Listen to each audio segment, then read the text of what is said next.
All right. Yeah. Okay, now it's live. All Do you right, see we're me? live. All right. We're live now. Yep.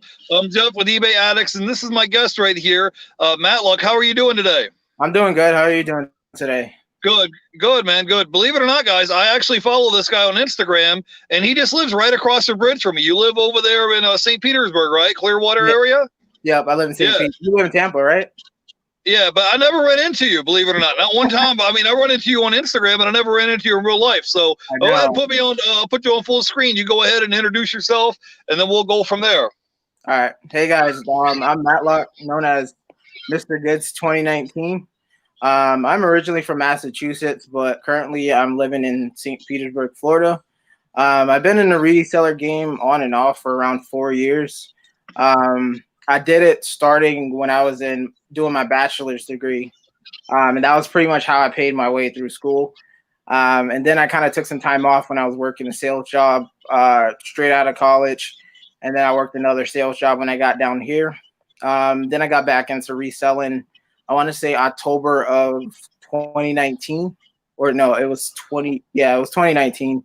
Um, my sales job had let me go, and I wanted to make the jump to run the business by myself. So I just took the jump, and I got back into the reseller game.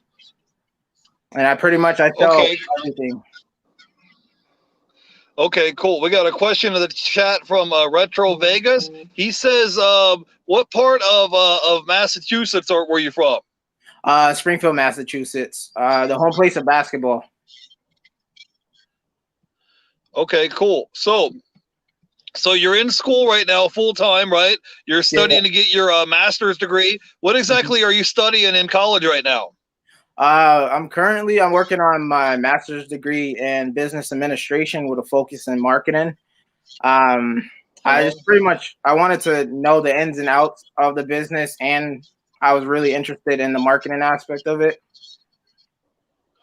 Okay, cool. So, what are your plans? Like, when are you going to be graduated in school, and what's going to be your plans after you graduate? Are you going to try to start your own business? Are you going to try to work in the corporate world? Like, what are kind of some of the thoughts that come to your mind that you've been thinking about? Honestly, when I got my degree, I realized, in terms of marketing, I can teach a lot about marketing. Plus, I have a close friend that's like working in marketing right now. So I don't need the degree, but I started it, and I'm somebody that I don't like to quit on things. So I wanted to finish it out. And plus, it sends like a good message for like my little cousins and other people that's under me. They pretty much can go whatever direction that they want to. So I wanted to go as far as I can within education, and still run my business on the side. Um, I'm in the process of actually licensing my business. So the Mr. Goods 2019 is going to be changing pretty soon once I get everything right. But I just started that transition to working, like on a full time level at the reseller game. All right, cool. So, tell me, how has your reselling business been this past year in 2020? Like, how has your business been? You mainly sell sports cards, is that correct? I sell pretty much a lot of everything, but I just have a lot of sports cards. I've been collecting sports cards since I was 12, so I have probably upwards of, I want to say, 10 to 15,000 sports cards. So I haven't even put a dent in terms of selling sports cards. And I've still continued to buy more as I see them come out. But I sell whatever I can. I like to sell everything. Okay, cool. Now I'm not a I told you before the show starts. I mainly sell media items, stuff like this. So Yep. what can you tell our viewers if they wanted to learn more about sports cards? Like, is there a certain type of sports cards they need to look out for? Like, I don't know. Are there like rookie cards? Is there like limited edition? Like, what would they need to know if I was looking to buy sports cards to flip them and resell them? What are Mhm. things that I need to be looking out for? I'll put you back on full screen. Maybe you could give us a quick refresher course. Honestly, it depends on the sport, the type of players, and everything. A lot factors into it. The market's gonna show, what's in demand. Um, I played a entirely different way. I have a different game plan on how I strategize to buy cards. But I'm mostly interested in like football and basketball. Those are the two that I know a lot, but I recently got into like hockey and baseball. I watched baseball a lot growing up and I played a little baseball, but I've just started to get, more into that. But it's pretty much you watch the season, you see, what players are what, you can see like you have your rookies that are coming in. I would say probably the top 20 players that comes into like the NBA or the NFL, you can look at those players. Those are cards that, people are going to see, if they go 1 through 5, then their cards are going to go higher in value. Um, their gameplay, different things that factor into it. So when I buy cards, I'm watching the sports, I'm watching the stats. So like right now for the NBA, I have probably like the top 20, players like in order, and I have their cards, and I kind of base that off of how they're playing. If they're consistent, if they're injured, then their value goes down. So you got to kind of, it's a lot to it. But I think it's worth, getting into. The more you know about it, the better. There's a lot of different sports packs that comes out. So it's, for me, it's crazy to like keep up with so many different packs that come out. But like in the beginning of last year, that's all I focused on to start the year out, was just looking at sports cards and buying sports cards, and then kind of clearing what I had, out as I moved forward. Okay, no. So when you buy these sports cards, do you just hang on to them like for 6 months or a year or whatever, and then wait for the value to go up, and then you sell them, or do you just buy them and like open up packs and then be like, okay, I've got $5 invested into this pack, and this one card's going to sell for $20? Like, I'm just curious, how exactly does that work? Because I'm not big into reselling sports cards. Like, explain the process to me a little bit. Okay, so when I buy a sports pack, there'll be certain players that I'm looking for. So say if you got the recent draft and they have Tua Tagovailoa, they have different players like that. I will look for those type of players. When I started out, as soon as I opened the packs, I was selling the cards. I could have waited, but I'm one of those people. I like to get stuff moving. If I can make a little bit of a profit on it, why not? But I was pulling cards, out of say a $20-$30 box, and some of the cards were going for $50+ starting out. I just wanted to move the cards, so I was listing as soon as I pulled out. I'll list it, and some of them were just selling pretty quick. Okay, go ahead. I was going to ask you a question. How do you know the value of the card? Like, if I bought a pack, let's say I went to Walmart and I bought a box of basketball cards, right? And we open the packs up. How do I know what they're actually worth? Do you have to like type them up on eBay and look them each card up individually, or do you just know, hey, this particular player, this value of this card is worth more money? Like, or do you look them all up, or how does that work? So for me, I look them up. It all depends. So say if you're pulling, if you have a prison box, what a lot of the boxes have is like the silver based cards, and then they have like the silver cards, the actual ones that have the gloss to them. I look for things like that. I look for different variations. If it's a numbered variation, that's gonna, help you determine, the value of it. If there's less of that cards, then there's gonna be more of a demand for it. The more cards that are out, over time, the value is going to go down. But, if the player stats go up, then those cards may jack up in value. So that's, kind of the strategy that I do. So when I open up a box, I'm pretty much, doing research on them. And then, if I know it's going to be a player that's going to be really good, sometimes I may hold their card just because the value will go up pretty quick. I've sold cards, at a great price, and then the next day they jump up, $200-$300. If I'm already winning on it, then it's fine. But that's how fast the value goes up, and it goes down fast as well. All right, cool. I just wanted to say hi to Red Dirt Picker in the chat. Hey, Red Dirt Picker. Today we're trying to learn some knowledge on reselling sports cards and reselling in general. So if you have questions for our guests, drop it in the chat. So I got a question for you now. How long have you been in St. Petersburg now? And are you going to stay in Florida after you graduate college? Are you going to pack up and move? Like, what is your thought process as far as like your career path once you graduate school? Are you just aiming to be a full-time reseller, or are you going to try to like get like a 9-to-5 job? Like, what do you want to do when you get out of college? Honestly, I'm planning to do reselling full time. I was working a 9 to 5 job straight out of college. After I got like my bachelor's degree, but I I got fired from that job, and then I moved down south to Florida. And then I was working, a new job in a sales position, and then they let me go. So I just I've been, just rolling with the punches, going with the reselling.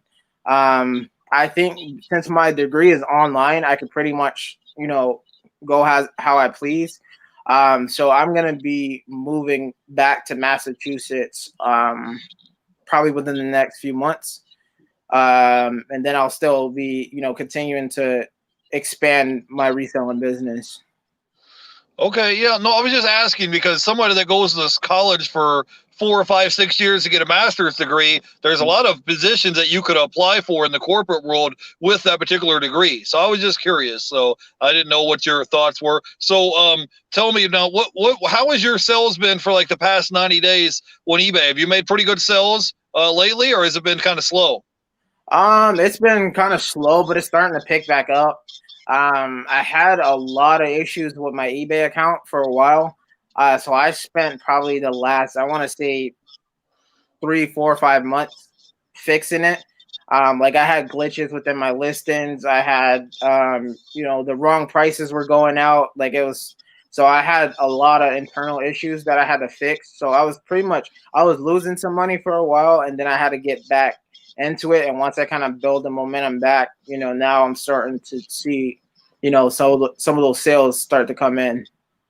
Okay, But awesome. Red Dirt Picker says awesome. Said he found an old box of his uncle's football card collection from the 50s or the 80s. Perfect timing. So as we were talking about earlier, if he finds these box of football cards or basketball cards, how can he go about looking them up? Is there a quicker way to look up the value of these cards besides typing them in individually? Like if you found a whole shoebox of cards and you didn't know the value of them, would you have to type them each one individually on eBay to see what they're selling for? Or is there like a Beckett guide or something, a way that we can look them up? How do we go about looking up the value of certain sports cards, like especially if it's an older one from the 70s and 80s? Can you tell me a quicker way to go about doing that? honestly, I do a combination. So I look in the Beckett guide, and then I'm looking on pretty much all the platforms as well, just to see if there's any value in those. I usually check like, eBay, Macari, different things like that. Then I'll check Beckett. I do check to see, if a car is graded, if it's graded, 1 through 10, depending on, that how that is, then I can, determine the value there. Sometimes if it has like a low population of them that are graded, then that, bumps the value as well. But I'm doing a lot of different things. Sometimes I have like multiple tabs open and I'm running all sorts of searches. Especially if it's a card that I don't know too much about, if it's in the 50s through the 80s, I'm doing a little more research just to make sure that I'm not letting a card go for, too cheap. Yeah. Is it okay to maybe put a card up for auction and just start the auction off at like $5 or something and just let it see what it goes for on auction? Or do you just put them all down at like, the highest price and then just wait for someone to buy it for full asking price? Like what's the strategy on that? For me, I've got I don't do too many auctions too much anymore. Depending on the card, I'm still picking through my cards, but I haven't had any crazy like, really expensive card. So I generally know what the price is. I'm gonna put it at that price. And then, if somebody makes an offer on it, if the offer is reasonable, then most of the times I'll let it go. But I usually kind of know where to set my price at. Okay, I got a question for you. Do you do any like card arbitrage, or maybe you go on eBay and you snipe it and you say, "Hey, I'm going to take a gamble on this certain rookie card and buy it for $10 and then hang on to it for 3 months or whatever, thinking the value is going to go up and then resell it at a higher price later?" Or do you just maybe buy cards like packs of cards when they come out and hope you get lucky and get like a certain cards? Like I'm just curious. Have you tried that before? Oh yeah, so I'm currently doing that right now. So like just for example, LeBron put out a tweet for a rookie that's on the Lakers, Talon. Um, And once he put that tweet out, the value of his cards went up. I went and I bought like, I want to say 40, 50 of his cards. So I'll let the cards sit for a little while. I might send them to get graded. If I get them graded, then the value of them goes up as his skills go up. But he's been a really, talked about player. So I do that a lot. I do that with soccer. I do that with baseball. Pretty much all the sports. If I see a card or I see a player that's playing consistently, then I'll go grab their cards and I see the value go up. I had some cards last year that I bought for $20 a piece. I sold both cards within probably less than 10 minutes for $250 a piece. And then the value went up to almost $500 the next day, but I still let it go because I still made a profit. Yeah, that's crazy to me that people pay $250 for sports cards. Like, I remember being a kid and collecting basketball cards or whatever, just because you were a kid and thought they were cool. But I never thought that people would pay $250, $500 for like one card, not like for a whole box, just for one certain sports card. So that's kind of new to me. I wanted to say hi to Daniela is in the chat. She says, "Hey, thank you for the content. Happy to check this out today." Red Dirt Picker says, "Should I get them graded? I have several great rookies like Marino, Steve Young, and Favre." And he says he also found an Al Cinder rookie as well. So how much, like, if he buys these cards or whatever and he goes to get them sent in to get graded, does it really bump up the value of them? Or is he better off to just, because it costs money to get them graded, right? So would he be better off to just say, hey, I'm just going to go ahead and sell them as is? Or would it be worth more for him to go ahead and pay to get them graded? Because I guess it would depend on the condition of the card, right? Like, depending on what kind of condition they're in, right? Yeah, so there's a lot that factors into it. I always tell people, if they have any sports card questions too, they can message me. I definitely I answer questions all day and I barely sleep, so I'm always awake. So I don't mind answering questions.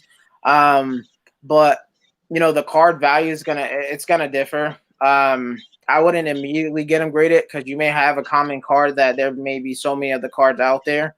The value in them is pretty much, how low the population of the player is and, how well they're playing. Or, if you're buying cards of people that already played, then that's where you would, you can determine the price there. Like with the playoffs going on, you see certain teams, you have Mahomes, you have Tom Brady, you have Aaron Hernandez.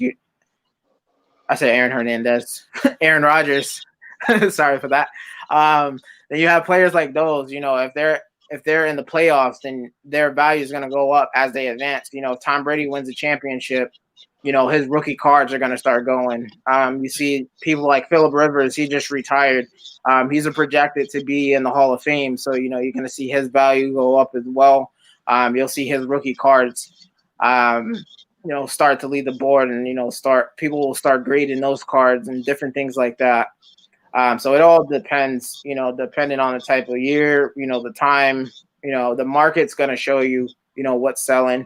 And sometimes you can, buy early and get ahead of the market. So then, when it comes out, then you can, determine if you want to sell it or hold it. Okay, awesome. Now, I got a question for you because we haven't met in person, so this kind of catch you by surprise. Do you sell sneakers? Do you sell tennis shoes as well, or no? I'm just curious because you said you sell other things besides sports cards. Yeah, so I sell sneakers as well. I sold some Jordans recently. I do like to buy pretty much any type of shoes. If I see them and they're at a lower value and I can make a little bit of a profit, I'm buying them. So I'm doing research pretty much on everything. Okay, so I mean, okay. When you go buy and resell shoes, are you looking for them like at a thrift store or a Goodwill, or are you like buying them new from like Foot Locker or from the Nike outlet and then trying to resell them? Like, what's the strategy on that? Can you explain? Because you got to explain to people like they're 8 years old or something. You got to explain from the bottom. If no one's never resold shoes, you got to explain the concept behind it, right? Yeah. So pretty much what I do with shoes, I'm pretty much all over the place. I'm buying stuff online. I'm in the store. I could be at, one of the Goodwills or some type of different consignment store, and I may see something. I'll When I go into the store, I'll look around, start seeing what's out there, seeing what's common. A lot of times, if I see something that's common that I know that sells a lot, then I'll buy it. And then, if I don't, I start scanning. I do searches. I'll do searches on Amazon. I'll do searches on, the different apps. So I'm pretty much like with a lot of the newest shoe releases, I look into those as well to see if there's any value there. But what I've learned, over time is that there's going to be shoes that you may think may not be as that much of a value, and then you find them, and then that's pretty much a jackpot. So it's all about going into the stores, going, online and just searching and seeing, if there's a trend of, profit. Okay, awesome. Now I have a question for you because I have, like I said, I'm not real big into sports cards, but I have went to Walmart a couple of times, and I did go back into the section to see about those like Panini basketball cards. You know, the ones with Zion on the cover. Are those still valuable? Are those still? I haven't found any yet. I go there and they're like sold out. But I'm saying if I see some at Walmart, should I pick them up and like go ahead and and try to resell them? Because if I bought them, I wouldn't open the packs. I would just resell the whole box just to get it shipped out. Are those still valuable? Are those still worth picking up if you find them or no? Yeah. So the year was anything with the year with Zion, Luca, Trae Young, different players like that, Giannis. Those are going to be rare. But the thing is, everybody wants them. All the resellers know it. The resellers are starting to get into the sports card business. So there's a lot of servers that know that when they're going to drop. So whenever they restock, there's a lot of people that already know. So by the time you go to get to the store, all the good stuff's taken. So those type of cards go fast. I've seen stuff like I've looked online and they said they had them in the store, and I watched people just clear it out. So it's tough to get retail, but if you can get retail, then you'll definitely make some good money. So what you're saying is if you're already at Walmart getting groceries, walk down the aisle and see if there's any in stock. It's not going to take 2 minutes out of your day to ride your shopping cart over there. And if you see some, pick them up. And we're talking about the Panini basketball cards with Zion on the cover of them. That's the ones we're talking about. I don't have any with me to show you guys, but I'm just I'm just letting you guys know if you see some and it's new in the shrink wrap, go ahead and pick them up, right? Yeah, Right, we got some questions in the chat. Red Dirt Picker says, "How do you authenticate shoes?" I think eBay started this new program recently where if they sell certain shoes, they have an authentication process. You want to talk a little bit about that? How you authenticate shoes, so that way you know if they're legit or if they're knockoffs. You want to talk about that a little bit? Because I personally don't know. I'm not a big shoe seller, but go ahead. So eBay has it, Poshmark has it. There's a lot of platforms that are starting to get it, because there are a lot of fakes going through as authentic. Even StockX, they'll authenticate them for you. There's some authenticators that are out here, but for me, I know a lot of people who've been collecting shoes for a long time. So having people that are knowledgeable in that area is going to help, as an advantage for me. Because like a lot of times I may think something's authentic and then I'll reach out to somebody who knows, a little bit more. They can kind of tell the history, different things like that.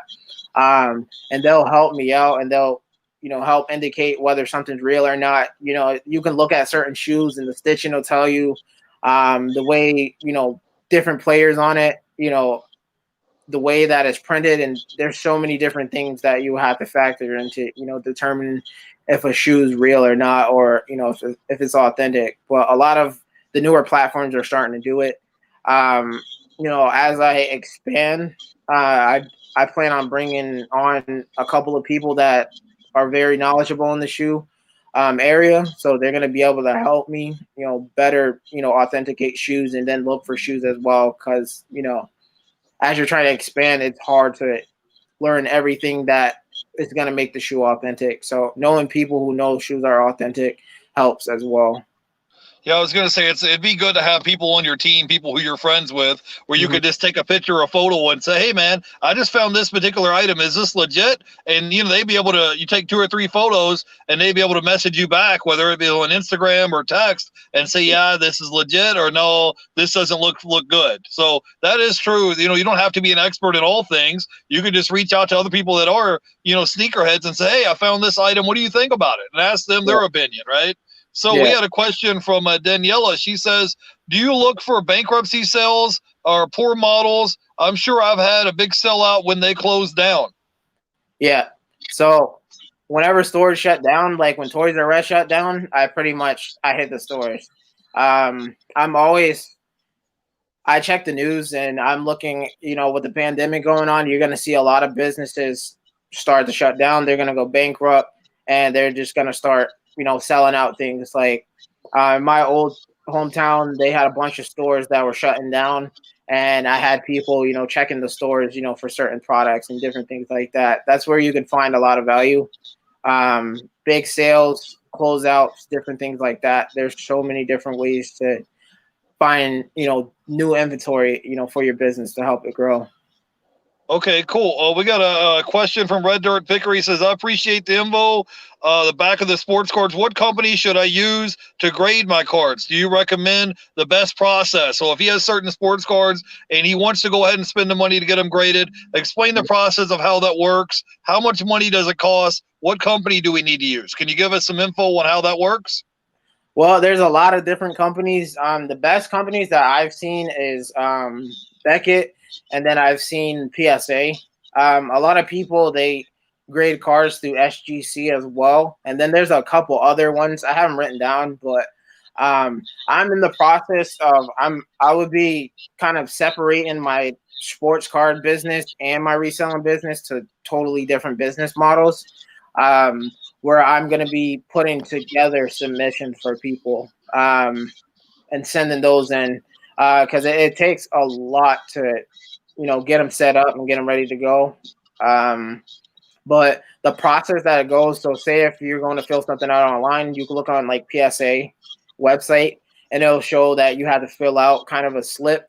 And then once you fill out the slip with all the information, you have to do what the value of it would be, what the estimated value is. If it's a certain number, then it's going to cost a little bit more. Once you do that, the way that they have it set up is you have to put it in like the penny sleeves, and then there's it's not the top loader, but it's like another card protector. It's like a plastic one where when they take it out, they'll cut it off so that they can take your card out, and then they'll look at it and center it and different things like that.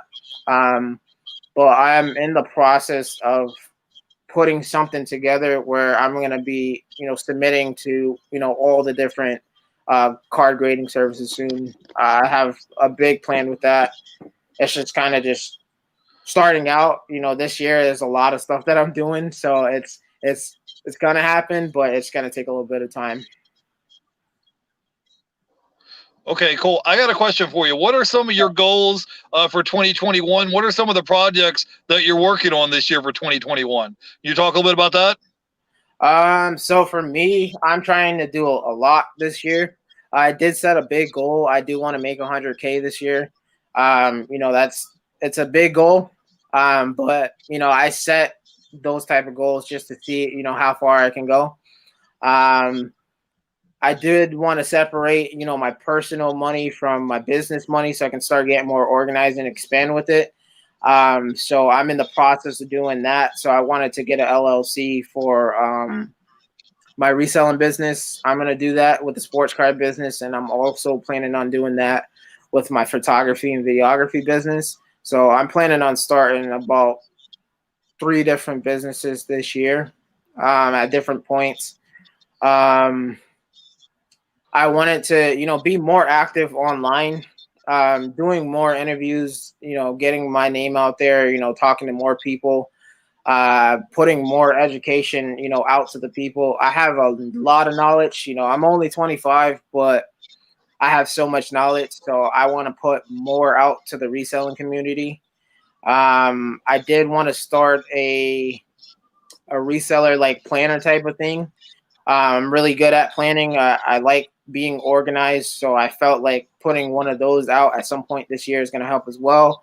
I may pull out a reseller course, and then I'm starting a YouTube channel soon.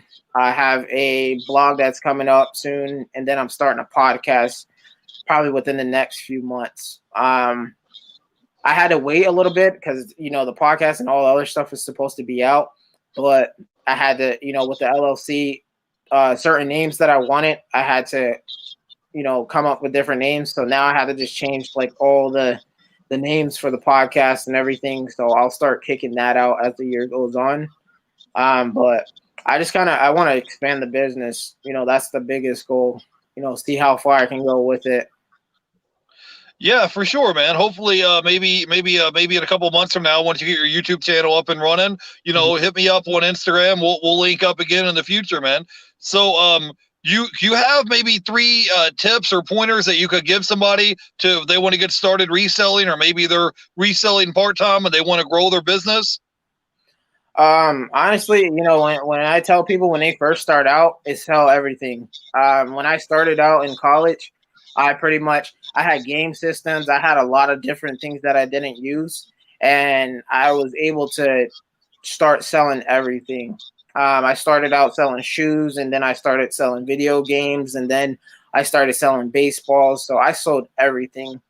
And as when you first start out, you want to go as hard as you can. That's when you're going to have that most ambition, just because it's like once you get into the business and a lot of things start to happen, and that's going to kind of slow you down a little bit. So I would say go hard starting out, go as hard as you can. And always be, searching, to find new products that you can sell. There's a lot that you're going to find online. There's so many different ways to do it. If you think that you can't, find something, it's going to be online. And I always tell people just go out of their comfort zone. For me, I try pretty much any and everything, so I don't mind going out of my comfort zone. I feel like for a lot of people, they're scared to make that big jump, or scared to, make an investment in something and lose on it. I'm the true definition of, I've tried different things and I've lost, and, I've tried certain things as well and I've won. And it's all just about trying. The more you put into it, the more you're going to get out. Yeah, for sure. You also got to work on getting your feedback score up. Sometimes if you start zero feedback, you want to try to work and get your feedback up. So, hey, man, I appreciate you coming on and hanging out with me today, man. Tell everybody where they can find you at on Instagram. So you can find me on Instagram. I'm known as Mr. Goods 2019. You could probably, and then I also have a sports card page as well. It's the Infinite Volt CNC. It's cards and collectibles. So I have that as well. Soon I'm going to be putting everything within, the link. So you'll be able to find, all my other pages. I also have my personal page, which is Matt Locked In. And then I have a photography and videography page that I'm pretty much rebooting. So that one, you'll see it once it goes up, but right now it's Matlock Productions, but I'm going to be switching that up. I got a whole different name, whole different, thing that I'm going to be doing with it. So you pretty much find me on there. Okay, cool. Daniela had dropped a question. She wants to know, what's the hardest part of keeping the momentum going? It's easy sometimes to go hard, and it's hard to sustain it, like your reselling business. Can you read that again? She said, what is the hardest thing about keeping momentum going with your reselling business? I would say, sometimes you get burned out. You feel like you're doing so much that, it's hard to keep up. As you get momentum going, you want to just like keep, going and keep buying and keep, investing new things to put into the business. Sometimes you have to take a step back and just kind of give yourself some time to breathe. Like for me, it's different. I can handle a lot of volume for a while until, I get to the point where I need to, take a step back. So I would just say for a lot of people, so you don't burn yourself out starting out, take a step back, see what you're doing, see what's working, see what's not working, and then, use that information to help you, expand the business or make changes. Okay, awesome, man, awesome. Well, do you have anything else? You have anything else you would like to talk about today while I got you on the show?